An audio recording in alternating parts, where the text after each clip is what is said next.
পরিবারের কেউ শত্রুতা করলে কি করবেন? পরিবার মানে আশ্রয়, ভালোবাসা। কিন্তু যদি কখনো পরিবারের কারোর সঙ্গে সম্পর্ক কঠিন হয়ে ওঠে, যদি মনে হয় তারা শত্রু হয়ে উঠেছে, তাহলে কি করবেন? প্রথমত শান্ত থাকুন, আবেগ নিয়ন্ত্রণ করুন, প্রতিক্রিয়ার বদলে ভেবে সিদ্ধান্ত নিন। উত্তেজনায় কোনো সিদ্ধান্ত নয়, কারণ শান্ত মাথায় সঠিক পথ দেখায়। দ্বিতীয়ত নিজের অবস্থান মজবুত করুন, নিজের কাজ, নিজের স্বপ্নের প্রতি মনোযোগ দিন। অন্যদের নেতিবাচক কথা যেন আপনার অগ্রগতিকে আটকাতে না পারে। মনে রাখবেন, আপনার সফলতাই আপনার সবচেয়ে বড় জবাব। তৃতীয়ত ক্ষমা করার মানসিকতা রাখুন, কিন্তু তার মানে এই নয় যে আপনি সব ভুলগুলোকেই ক্ষমা করবেন। দূরত্ব বজায় রাখুন, কিন্তু ভেতরে বিদ্বেষ রাখবেন না। নিজের মানসিক শান্তি অপূর্ণ রাখুন।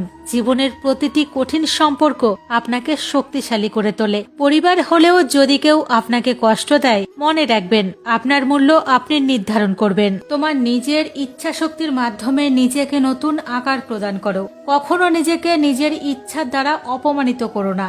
ইচ্ছা তোমার পরম বন্ধু হতে পারে, আবার পরম শত্রুও হতে পারে। সময় কখনো সব সময় সমান থাকে না, তাদেরও কাঁদতে হয় যারা অকারণে অন্যকে কাঁদায়। প্রতিদিন ভালো নাও হতে পারে, কিন্তু প্রতিদিনের মধ্যে অবশ্যই ভালো কিছু থাকে। ধৈর্য ধরো, জীবনে কখনো কখনো ভালো ফল পেতে তোমাকে সবচেয়ে খারাপ সময়ের মধ্যে দিয়ে যেতে হবে। কান্না থামাও, নিজেই নিজের সমস্যার সাথে লড়াই করতে শেখো। কারণ যারা সঙ্গ দেয় তারাও শ্মশান পর্যন্তই সঙ্গ দিতে পারে, তারপরে নয়। সময় যখন বিচার করে তখন সাক্ষীর প্রয়োজন হয় না। নিজের ওপর বিশ্বাস থাকাটা খুব জরুরি, কারণ আমরা অন্যদের পথে নিজেরাই চলি। তোমার বিশ্বাস একটি পাহাড়কেও নাড়াতে পারে, কিন্তু তোমার মনের সন্দেহ আরেকটি পাহাড়কে তুলে দাঁড় করাতে পারে না। মন অশান্ত হলে মনকে নিয়ন্ত্রণ করা কঠিন হয়ে যায়, তবে অনুশীলনের মাধ্যমে মনকে নিয়ন্ত্রণে আনা সম্ভব। অহংকার আর সংস্কারের মধ্যে পার্থক্য আছে। অহংকার অন্যের মাথা নত করে খুশি হয়, সংস্কার স্বয়ং মাথা নত করে খুশি হয়।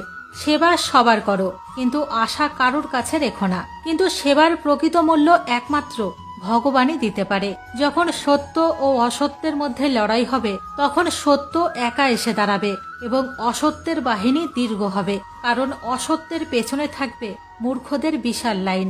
শব্দগুলো কেবলমাত্র এই পরিমাণে বলা উচিত যে তোমার যদি সেগুলো ফিরিয়ে নিতে হয়, তবে তুমি অসুবিধায় যেন না পড়ো। একা থাকা তোমায় এটা শেখায় যে আসলে তোমার নিজেকে ছাড়া আর কিছুই নেই। যখন পরিবারের সদস্যদের অপ্রীতিকর মনে হয় এবং অপরিচিতদের নিজের মনে হয়, তখন বুঝে নেবে ধ্বংসের সময় শুরু হয়ে গেছে। রেগে গেলে চিৎকার করতে শক্তি লাগে না, রেগে গেলে চুপ থাকতে অনেক শক্তি লাগে। যা তোমার তা তোমারই হয়ে থাকবে। সারা বিশ্ব সংসার এক হয়ে গেলেও তা ছিনিয়ে নিতে পারবে না। তুমি যদি জীবনে খুশি হতে চাও, তবে তোমার কি আছে তার দিকে বেশি মনোযোগ দাও। অন্যদের কি আছে সেই দিকে নয়। তোমাদের সমস্ত কষ্ট সেই দিনই শেষ হয়ে যাবে যখন তোমরা বিশ্বাস করবে যে তোমাদের সমস্ত কাজ ভগবানের ইচ্ছাই হয়।